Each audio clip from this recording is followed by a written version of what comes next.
Hello student, লক্ষ্য করো এখানে একটা কোশ্চেন দেওয়া আছে। তেজস্ক্রিয় বিঘটনের সূচকের সূত্র 25টা এবং ক্ষয়ের সূত্র exponential law of radioactive decay. আচ্ছা, লক্ষ্য করো এখানে যে কোনো মুহূর্তে তেজস্ক্রিয় পরমাণুগুলির বিঘটনের হার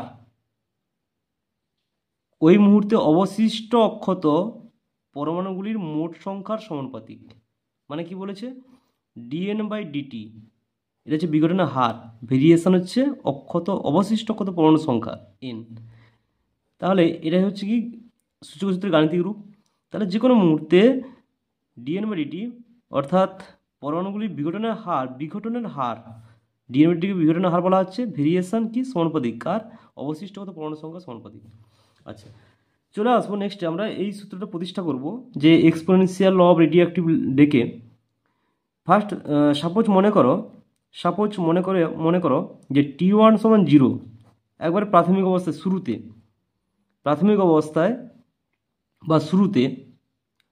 অবস্থায় পরমাণু সংখ্যা কত ছিল? প্রাথমিক অবস্থায় অক্ষত পরমাণু সংখ্যা কত ছিল?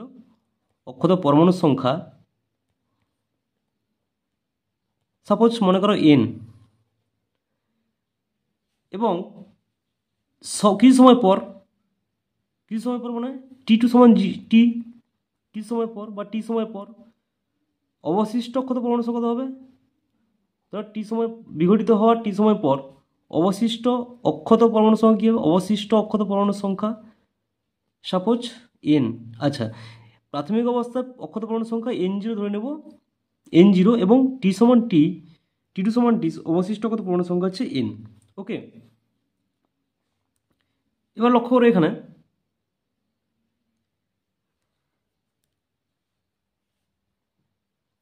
সাপোজ মনে করো ডিটি সময়, ক্ষুদ্র সময়, ডিএন সংখ্যক পরমাণু বিঘটিত হলো। তাহলে আমরা সূচকের সূত্র থেকে কি লিখতে পারি? ডিএন বাই ডিটি ভেরিয়েশন হচ্ছে কি এন। তাই ডিএন বাই ডিটিকে বলা হচ্ছে কি বিঘটনের হার, এবং এনটাকে বলা হচ্ছে কি অক্ষত পরমাণুর সংখ্যা। ওকে, এবার ভেরিয়েশনটা তুলে দেবো। তাহলে ডিএন বাই ডিটি সমান চিহ্ন আনবো মাইনাস ল্যামডা এন। তাহলে ভেরিয়েশন তুলে সমান চিহ্ন আনলাম এবং একটা ধ্রুবক এলো ল্যামডাটা, এটা হচ্ছে ক্ষয় ধ্রুবক বলা হয় বা ডেকে কনস্ট্যান্ট। এবং মাইনাস সিম্বলটার কাজ কি না, অক্ষত পরমাণু সংখ্যা ক্রমশ হ্রাস পাবে। মাইনাস সিম্বলটার কাজ কি? মাইনাস সিম্বল দেওয়া হয়েছে কেন না, অক্ষত পরমাণু সংখ্যা কী হবে? ক্রমশ হ্রাস পাবে, তাই মাইনাস চিহ্ন দেওয়া আছে। কার সঙ্গে? ডিএন বাই ডিটি সময়ের সঙ্গে সঙ্গে অক্ষত পরমাণু সংখ্যা কী হবে? হ্রাস পাবে সময়ের সঙ্গে সঙ্গে, সেই কারণে মাইনাস চিহ্ন দেওয়া হয়েছে। আচ্ছা, এটা সাজিয়ে নেবো একটু। তাহলে ডিএন বাই ডিটি সমান মাইনাস ল্যামডা এন, সাথে কী আসবে? সাপোজ মনে করো ডিএন বাই এন, এনটা বাম দিকে নিয়ে চলে এলাম, এবং মাইনাস ল্যামডা ডিটি। এবার কী করবো? ওইভাবে ল্যামডা ইন্টিগ্রেশন করে দেবো। তাহলে ডিএন বাই এন ইন্টিগ্রেশন করবো, বোথ সাইড ইন্টিগ্রেশন, সমান মাইনাস ল্যামডাটা ধ্রুবক বাইরে বেরিয়ে আসবে, এবং ডিটি, এবং লিমিট ধরে নেব। সাপোজ T1 যখন 0 ছিল, শুরুতে, তখন অক্ষত পরমাণু সংখ্যা কত ছিল? প্রাথমিক অবস্থায় n0। যখন টি হলো তখন অক্ষত পরমাণু সংখ্যা কত ছিল? n। আচ্ছা, এবার ডিএন বাই এন এর ইন্টিগ্রেশনগুলো কী হবে? Log N. এবার আপার লিমিট কী আছে? n, লোয়ার লিমিট n0 সমান মাইনাস ডিটি ইন্টিগ্রেশন টি, আপার লিমিট কী হবে? টি এবং 0। তাহলে এনের জায়গায় n বসবে, মাইনাস n0 জায়গায় এনের জায়গায় কী বসবে? n0 বসবে। তাহলে log n minus log n0 সমান কি লিখতে? মাইনাস ল্যামডা টি, কারণ টি মাইনাস 0 মানে টি। ওকে, এবার লগ এ বাই বি কী হয়? লগ এ মাইনাস লগ বি। তাহলে লগ এন বাই কী হবে? n0 সমান কী হবে? মাইনাস ল্যামডা টি। লগ তুলে দিলে কী আসবে? এন বাই n0 সমান কী হবে? E to the power minus lambda t, বা এন সমান n0 e to the power minus কী হবে? Lambda t. তাহলে এটাই হলো বিঘটনের কী হবে? তেজস্ক্রিয় বিঘটনের সূচকীয় সূত্র। তাহলে এখানে এনটা কী হচ্ছে? তাহলে লক্ষ্য করো, এন সমান n0 e to the power minus lambda t. তাহলে এখানে এনটা কী বলবো?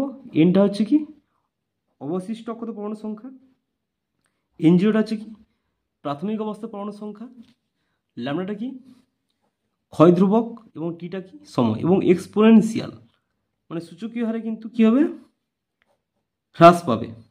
তাহলে বিঘটনটা কি হবে, তেজস্ক্রিয় বিঘটনটা কি সূচকীয় সূত্র এটা বলা হচ্ছে, এবং সূচকীয় হারে কি হবে অক্ষত পরমাণু সংখ্যা হ্রাস পাবে।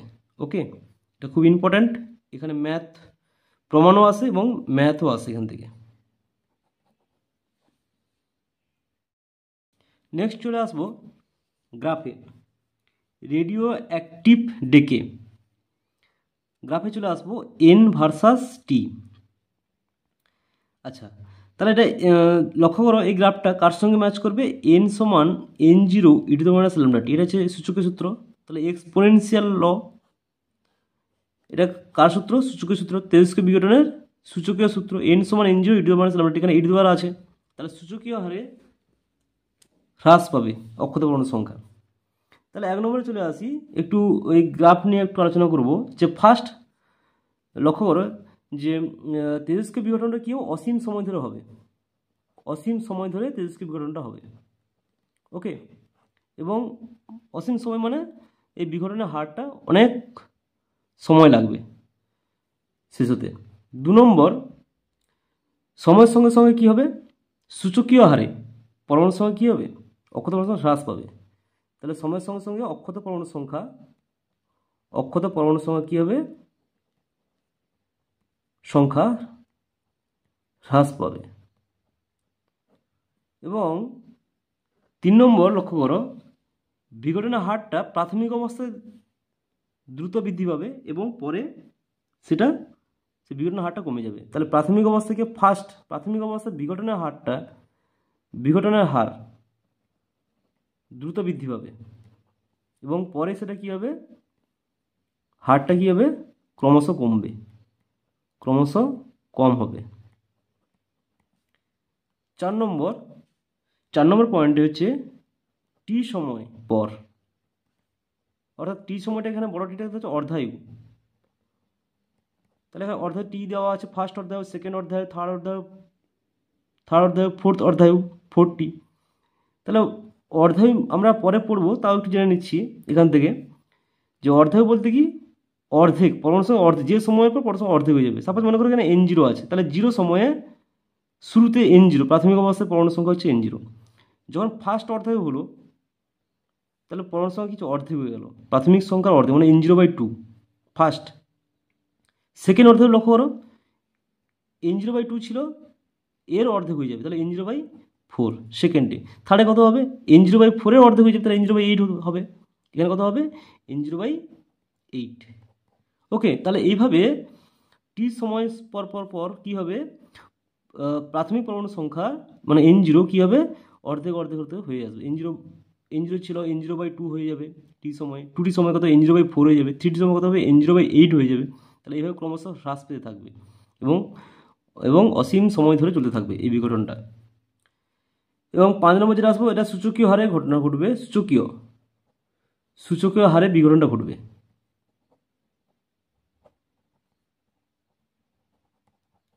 ওকে,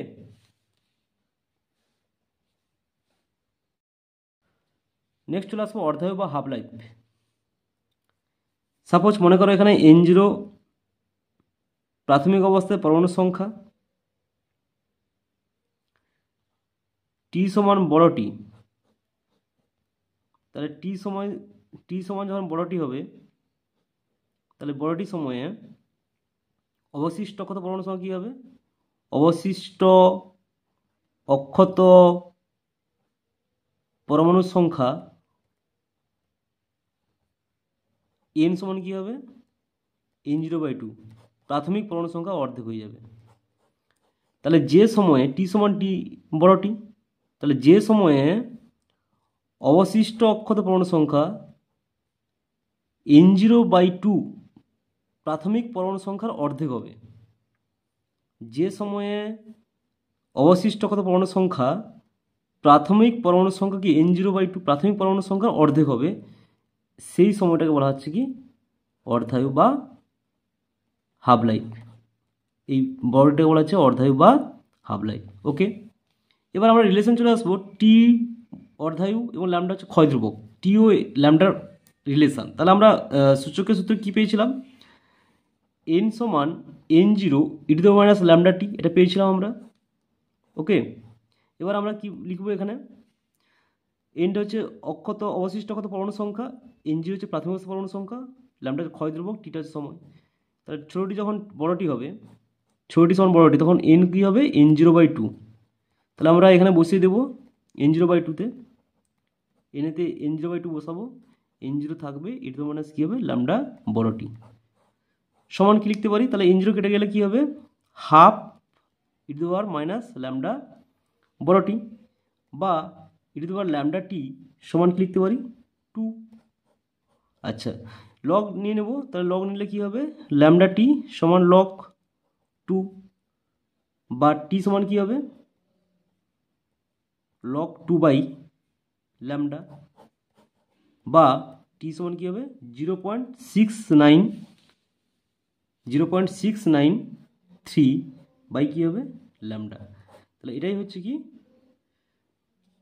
অর্ধায়ু এবং ক্ষয় ধ্রুবকের সম্পর্ক, এটা ম্যাথেও প্রয়োগ করা হয়। ওকে।